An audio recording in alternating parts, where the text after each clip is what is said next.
এই যে ছেলে স্কুল থেকে এসছে, তার খাবার বেড়েছি। রুটি খাবে, আজকে সোমবার।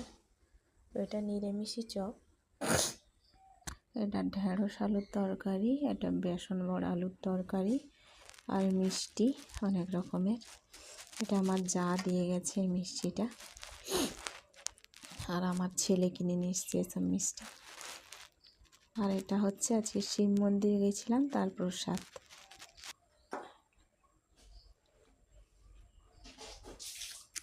এই যে সন্ধ্যেবেলা চা, চপ, রুটি, তরকারি নিয়ে চলে এসেছি।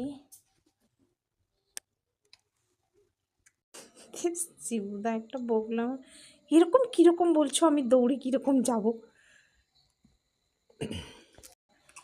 এই যে রাতে ডিম ভাজা, রুটি, ফুলকপি আলুর তরকারি, পটল আলুর তরকারি এই যা দিয়েছে। তাদের বাড়িতে আজকে খাওয়া দাওয়া হয়েছিল। কী রে গরম?